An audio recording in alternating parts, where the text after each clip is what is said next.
On this episode, I want us to have a conversation on the Nigerian teenage girl's dream. You know, as teenagers, we dream a lot. We always want to imagine what our life is going to look like eventually.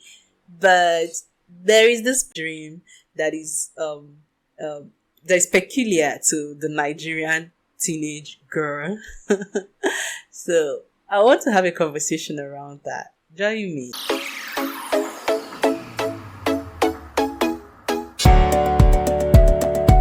Hello, welcome to my channel.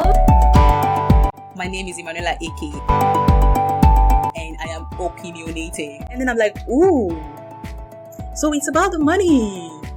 I need to say it on time. You would see some of the most controversial, weirdest, and also very pleasant conversations on my podcast. Who cooks the soup? How can you be tasting more soup than the chef herself? Please subscribe to my channel and click on the bell button so you can get notifications the moment I upload new videos. To join in on my podcast conversations, drop your opinions in the comments. They may agree with mine, they may contradict, but your comment may be featured in a next episode. So now, as a Nigerian teenage girl, how far does your dream actually go?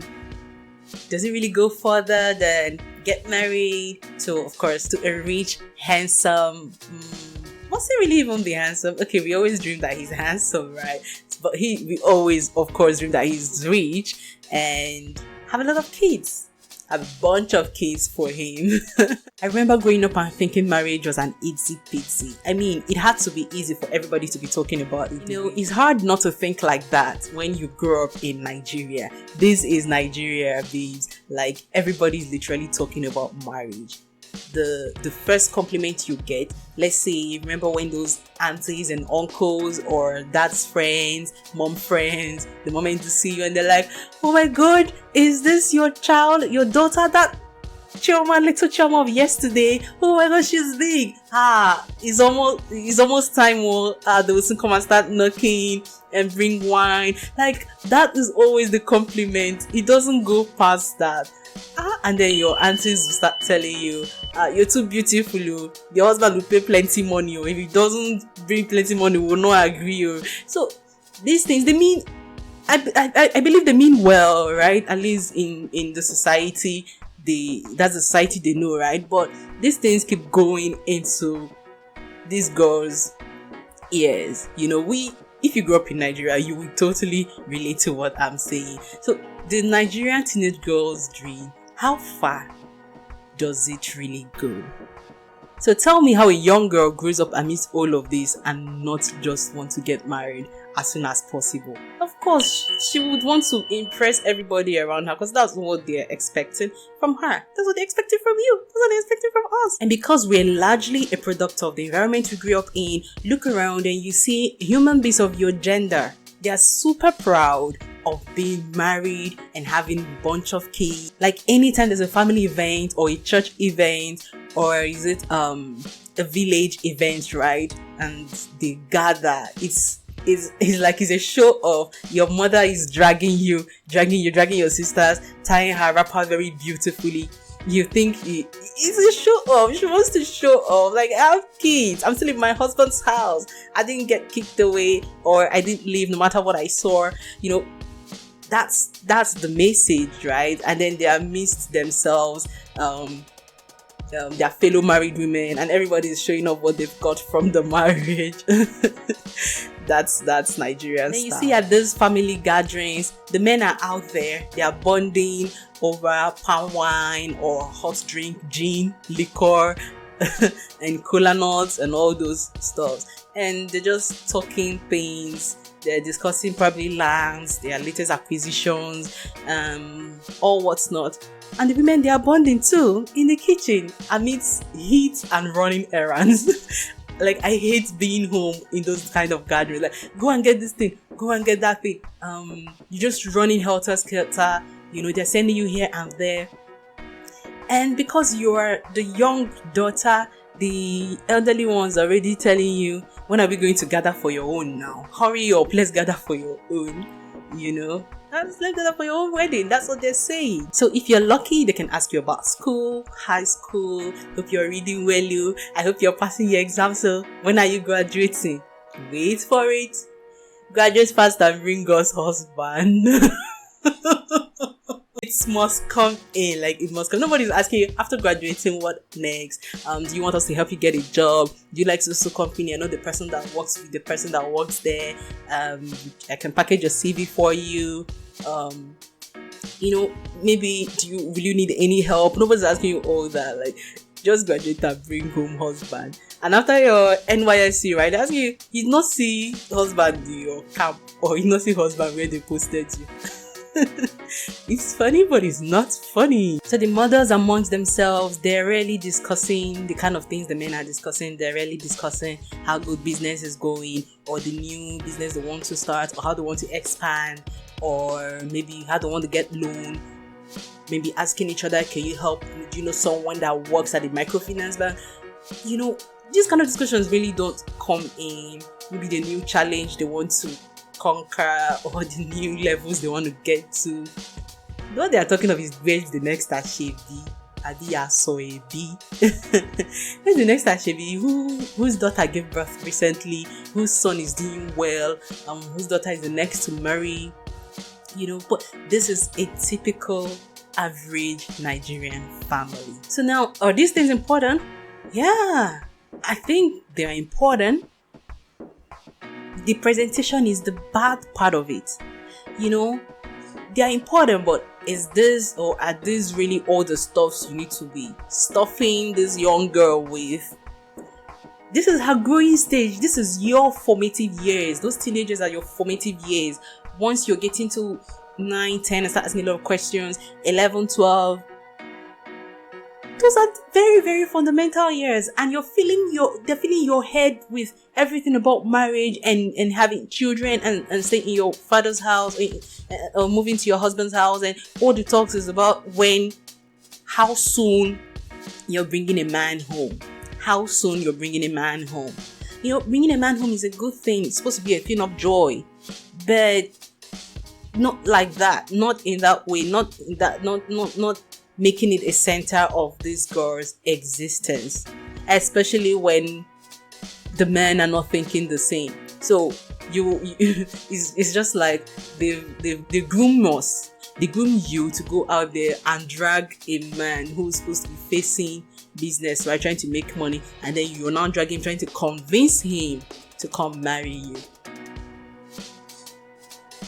And it's evident because look at the prayers they say for us. When they're praying for the sons and when they're praying for the daughters, like the lines don't join. They are so parallel. They are praying for the labor market to favor the boys, for them to go out there and conquer, to find good jobs, to buy new cars, to build houses for their parents, for their siblings, just to be financially forward, financially progressive. Wait for it. They're praying for the daughters. Oh, Father Lord, give her a husband. Okay, let's at least sometimes they say give her a good husband. But that's just in the prayer. In the actions, you're not pushing her to a good husband. You're just pushing her to a man that's ready to come marry her. Do you understand? So these things go into the subconscious, and before she knows it, before you know it, your time is going literally like it's 21, it's 22, it's 23, and there is no man, and you're already getting worried because you've grown up knowing that the men should have been coming way sooner. Why are they not coming? And you go out of your way because, of course, you do not have any other actual goal. Let's say you went to school, you've graduated, and these things have been drummed in your ear, and then maybe all your classmates are getting married and you're not getting married, and you're already thinking what's happening. That's what makes you to start taking from men just so that you can bring them home to fulfill that teenage girl's dream you've always had. But unfortunately, the real life is not a dream. It's not a dream world. And the real life is adulthood, baby girl. It's not teenagehood.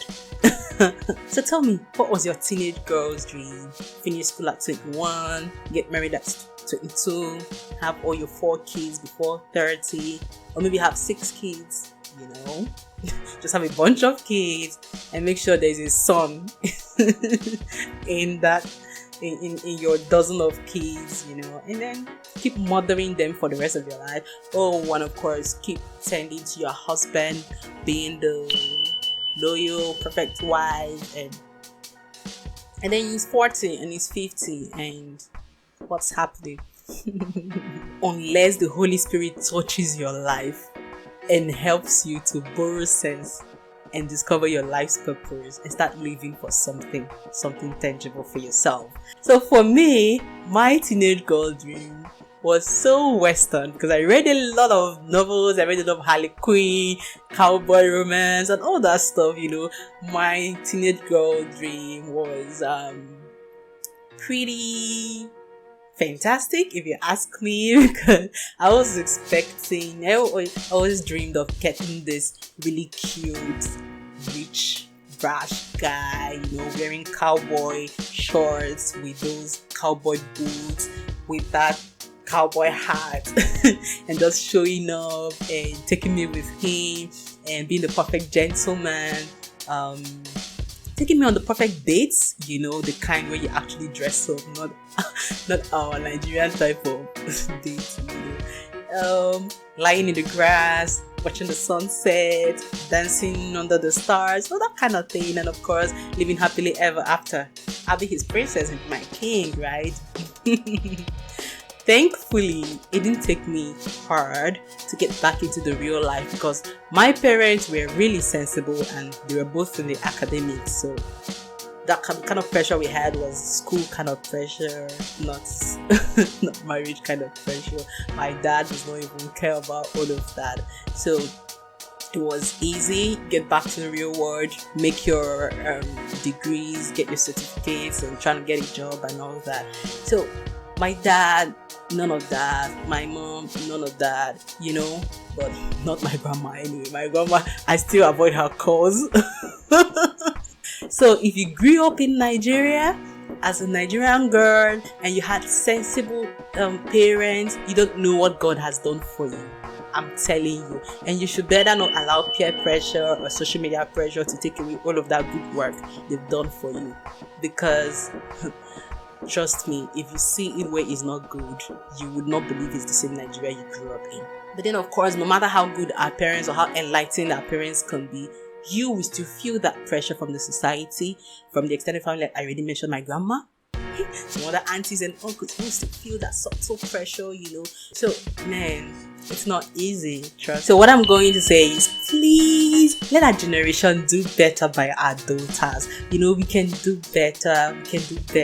Help them, start grooming them from that young age to really learn what they want for themselves and be able to take care of themselves first and be able to align their dreams properly so that when they're getting a husband, they can get a husband that aligns with their dream too, so they don't get lost and live in regrets. So thank you so much for hanging with me today, and this is the very first video episode I'm having, and I'm super excited. I'm enjoying this. I'm definitely going to do more of this. So please, if you liked my video, kindly leave me a thumbs up and subscribe to my channel, and please share so that more people can watch and like and also relate to our content. And please tell me your teenage girl dreams right there in the comment section. And do boys have teenage boy dreams? I don't know, but if you did, you're a boy, please let me know your teenage boy dreams in the reply. Thank you so much. See you again on the next episode. To join in on my podcast conversations, drop your opinions in the comments. They may agree with mine, they may contradict, but your comments may be featured in a next episode.